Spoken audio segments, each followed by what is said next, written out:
हे दोस्तों, welcome to study IAS. और आज की वीडियो में मैं आप सभी के साथ ये डिस्कस करना चाहता हूँ कि दोस्तों अभी रिसेंटली ये न्यूज़ आई है 4 मार्च को ही कि यूएई को यहाँ पे एफएटीएफ ने अपनी ग्रे लिस्ट के अंदर डाल दिया है। फाइनेंशियल एक्शन टास्क फोर्स ने जो अपनी लिस्ट होती है उसकी उसी लिस्ट के एक सेक्शन जिसे आप लोग कहते हैं ग्रे लिस्ट, उसके अंदर यूएई का नाम इंक्लूड करा गया है। क्या रीज़न है, किस वजह से यूएई को यहाँ पे रखा गया है, और भी कौन देश हैं जिन्हें ग्रे लिस्ट में रखा गया या फिर रख सकते हैं, ये सब कुछ हम लोग अपनी आज की इस वीडियो में डिस्कस करने वाले हैं। ओके, तो दोस्तों वीडियो को पूरा ध्यान से देखिएगा। कहीं पर कोई अगर डाउट वगैरह होता है आप लोग को तो आप लोग मुझसे वो पूछ सकते हैं कमेंट सेक्शन में। ओके, कोई भी दिक्कत होती है, कोई सजेशन है आपके पास तो वो भी बता सकते हैं आप लोग हमें कमेंट सेक्शन में। ओके, चलिए बढ़ते हैं वीडियो में आगे और सीधा टॉपिक के बारे में डिस्कस करते हैं। लेकिन आप लोग को बता दूं कि 27 मार्च से अनअकैडमी का सिविल सर्विसेज चैंपियनशिप आ रहा है जो कि लगभग 15 करोड़ का है। प्राइसेस दिए जाएंगे बहुत सारे बच्चों को, तो जाइए और एनरोल कीजिए जल्दी जल्दी, क्योंकि जल्दी जाइएगा तो आप लोगों को यहाँ पे लकी ड्रॉ में आपका नाम मिल सकता है और जहाँ पे आप लोग को अमेजोन के वाउचर भी मिल सकते हैं।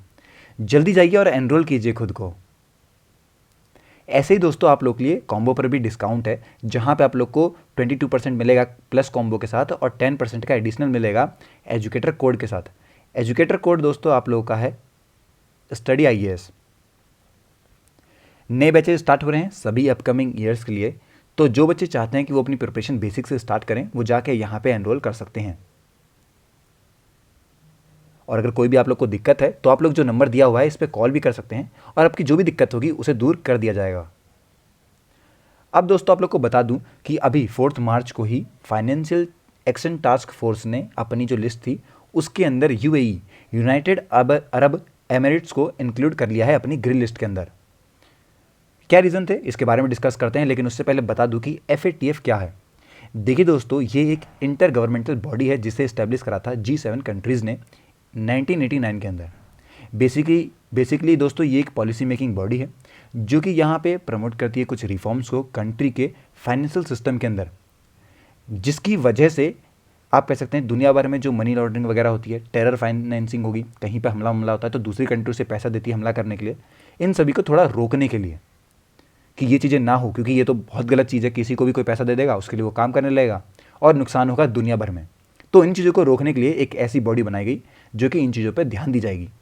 और यही बॉडी जो है दोस्तों ये भी अपनी कुछ लिस्ट निकालती है। अगर हम लोग ग्रे लिस्ट के बारे में बात करें तो ग्रे लिस्ट को दोस्तों ऑफिशियली जो नाम दिया गया है वो दिया गया है अदर मॉनिटर्ड जुरिडिक्शंस के नाम से। मैं बता दूं, अगर कोई भी कंट्री इसके अंदर प्लेस करी जाती है ग्रे लिस्ट के अंदर तो उसे बहुत क्लोजली मॉनिटर करा जाता है। ओके, एफएटीएफ के द्वारा ही। ओके, जितने भी लूप्स होल्स हैं उसके अंदर सबको, जो भी डिफिशियंसी है उसके बारे में, जिस भी तरीके से मनी लॉन्ड्रिंग या फिर टेररिस्ट फाइनेंसिंग, प्रोलाइफरेशन फाइनेंसिंग, अगर ऐसी चीज़ें देखी जाती हैं उनके बारे में देखा जाता है। ऐसी कंट्री जो दोस्तों हैं इनको यहाँ पे एग्री करना पड़ता है कोऑपरेट करने के लिए, वो एफएटीएफ के साथ करेगी और एड्रेस करना पड़ेगा अपने हर एक फाइनेंशियल इरेगुलेटरीज के साथ जो भी उनके टाइम फ्रेम में आती है। मेंटेन करना पड़ेगा जो भी उनका फाइनेंशियल सिस्टम होता है उसको। एफएटीएफ जो है दोस्तों वो एक एक्शन प्लान प्रोवाइड करवाता है जिसके थ्रू कंट्री जो है वो इम्प्रूव या फिर अपनी जो उसकी फाइनेंशियल सिस्टम है उसे और अच्छा कर सकती है। हर तरीके से एफएटीएफ उनकी मदद करता है और इसके साथ साथ एफएटीएफ आगे भी उन्हें मॉनिटर करता रहता है। जिस तरीके से उनकी कमिटमेंट रहती है कंट्री के द्वारा ली जाती है उसके बेसिस पे ही ये लिस्ट जो है दोस्तों वो पीरियोडिकली रिव्यू करी जाती है और इसे अपडेट किया जाता है। कोई भी कंट्री आपको बता दूं कि अगर वो सही काम करती है तो उसे फिर ग्रे लिस्ट से हटा दिया जाता है। ओके, अब कोई अगर और ज़्यादा बेकार काम करेगी तो उसको उससे भी नीचे डाल दिया जाएगा ब्लैक लिस्ट के अंदर। मैं बता दूं आप लोग को कि जो कंट्री ग्रे लिस्ट में आ चुकी हैं वो बहुत सारी मुश्किलें भी देखती हैं। पहली बात दोस्तों कि जो रेटिंग एजेंसीज हैं, मोडीज स्टैंडर्ड होगी, पुअर्स, ओके, और आपकी फिच होगी, ये सभी उन्हें बहुत पुअर रेटिंग देती हैं। नाम खराब हो जाता है दुनिया भर में। रेपुटेशन बताएं मैं आपको तो फॉरेन इन्वेस्टमेंट जो होती हैं उसमें बहुत कम हो जाती हैं। फिर दोस्तों यहाँ पे कंपटीटिव एडवांटेज रहता है उस कंट्री पे कि वो लॉस कर जाए, क्योंकि अब हर तरीके से जो पैसा आने वाला होता है वो तो जाने की तौर पे आ जाता है। अगर इन्वेस्टर आपकी कंट्री से बाहर जाना चाहेंगे तो ये मान लीजिए कि आपकी कंट्री की ग्रोथ रुक चुकी है अब, क्योंकि वही लोग तो आपकी कंट्री पे इन्वेस्ट कर रहे हैं, वो आइडियाज़ पे इन्वेस्ट करते हैं, क्योंकि आपकी कंट्री ग्रो होगी तभी तो उन्हें फ़ायदा होगा। लेकिन अगर वो लोग अपना आप मान लीजिए पैसा नहीं लगा रहे हैं तो कहीं ना कहीं उनका भी ये मानना है कि आपकी ग्रोथ नहीं होगी। अब देखिए क्या रीज़न होते हैं जिसकी वजह से यूएई को ग्रे लिस्ट के अंदर लाया गया। पहली बात दोस्तों, यहाँ पे उनके अंदर जो एडिक्वेट है फाइनेंशियल इंटेलिजेंस की कैपेबिलिटी के, वो काफ़ी कम है, और वहाँ पे आप लोग को जो फ्लो है मनी का वो भी इलसिट दिखाई देता है। इनएबिलिटी है दोस्तों प्रोएक्टिव आइडेंटिफाई करने के लिए, रिपोर्ट करने के लिए दोस्तों उनकी सस्पिशियस फाइनेंशियल ट्रांजैक्शन हो सकता है। इनएडिक्वेट है उनकी इन्वेस्टिगेशन, ओके, और आपके प्रोसिक्यूशन हो गया, आपका टेरर फाइनेंसिंग से रिलेटेड मनी लॉन्ड्रिंग के केसेस आ सकते हैं। और दोस्तों ये भी बता दूं आप लोग को, यहाँ पे इनएबिलिटी है कि वो लोग रिस्क को मैनेज नहीं कर पाते। वल्नरेबिलिटी देखने को मिलती है इंडस्ट्री के अंदर, जैसे कि ज्वेलरी, रियल एस्टेट, ये सब वहाँ पे बहुत फेमस है, और इन्हीं में ही कहीं ना कहीं कुछ लूप होल आ रहे होंगे, लोग फ़ायदा उठाते हैं। मैं ये नहीं कह रहा हूँ कि ज़रूर उन्होंने काम करा होगा ऐसा, पर हो सकता है शायद कोई और कर रहा हो, पर नाम फंसा है यूएई का। अब देखिए दोस्तों, इससे पहले क्या इनिशिएटिव्स लिए गए थे यूएई के द्वारा। पहली बात दोस्तों, 2018 के अंदर यूएई ने यहाँ पे बॉट करे थे एंटी मनी लॉन्ड्रिंग और टेररिज्म फाइनेंसिंग लेजिस्लेशन को, और 2021 के अंदर यूएई ने कॉन्स्टिट्यूट करी है अपनी एक एग्जीक्यूटिव ऑफिस, जो कि आपको बता दूं कि एंटी मनी लॉन्ड्रिंग के लिए काम करेगा और काउंटर करेगा टेररिज्म फाइनेंसिंग को। मतलब कि उन्होंने इसके लिए ही आपको बता दूं कि अपनी ही एक खुद की एक एग्जीक्यूटिव ऑफिस खोल दिया है, जो कि इन पे ध्यान देगा।